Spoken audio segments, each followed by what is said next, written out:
Hey, everybody, I'm Barry Nadler, and I'm here with Emily Blancato. Emily is one of my past managers, and she's a part of the global learning team now. And we work together on a regular basis still. So, Emily, why don't you tell us a little bit about your role and what you do at FIS? A little bit about FIS. FIS is really a software company specializing in fintech. So we really take care of anything behind the scenes when it comes to banking or capital markets or merchant activity. And we are kind of the rails that payment processing runs on. And we provide a lot of other services to financial institutions and merchants across the globe.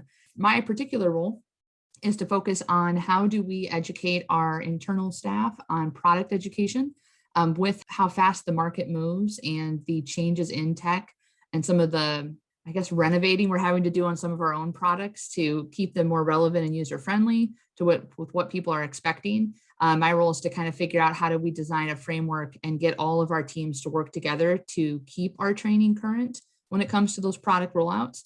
And how do we develop training for internal colleagues as we're developing the product and using those subject matter experts to kind of get it done. So right now, the role is really focused on influence and getting buy-in. So we had a very successful meeting with our chief product officer just last week to kind of get his take on what it would take to get this done within product and how do we partner with him specifically and his team to make sure that we're putting learning at the forefront and we're not waiting till we've launched the thing. And now our internal staff are learning while they're doing, and there might be less than successful rollouts happening across the board, which causes frustration with our clients and our employees. So it's putting the horse before the cart and making sure that everyone is educated and knows what they're doing before clients even touch the product. And when you talk about a global company, you're talking about a 50,000 plus person company. It's not a small Yes, company.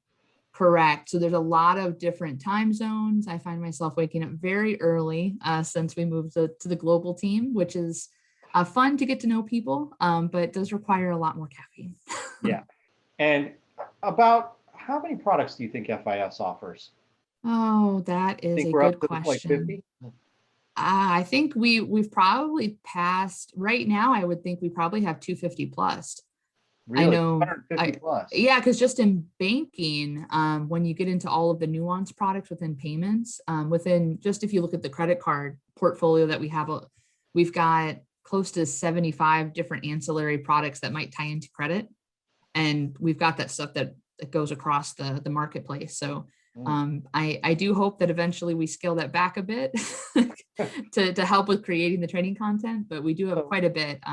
FIS does build through acquisition and mergers quite often.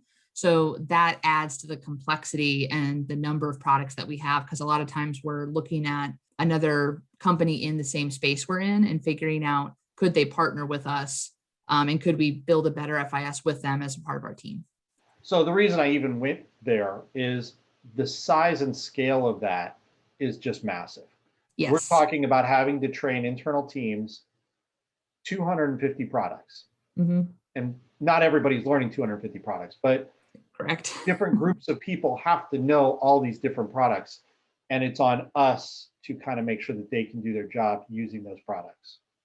Yes. So we essentially have to be kind of a compass for all of our internal colleagues, because just to navigate the scale of FIS, and we have a problem right now, not a problem, an opportunity where we could make that easier for people so they don't have to find the right person in the right department that they search for 6 months Mm. to get what they needed. We need to get those SMEs engaged earlier to share what they're knowing, and catalog it in a way that people can find it, because it's if you're a clever networker, you can be quite successful. But for me personally, it hurts my heart a little bit when everyone doesn't have the same opportunity, just because they may not have that networking skill set as much as someone else, and maybe now they don't look as good as one of their colleagues who's really good at that, because you shouldn't have to be an expert networker just to get your job done. In my opinion, it's helpful for your career, but it shouldn't be a necessity when you're doing your day-to-day job. That should be stuff that is provided to you so you can digest and provide the service we're expecting. Right. And so there's another team that's all part of this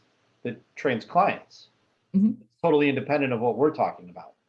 Yes. Yeah. And it's a really cool partnership, being able to network and connect with those client facing teams.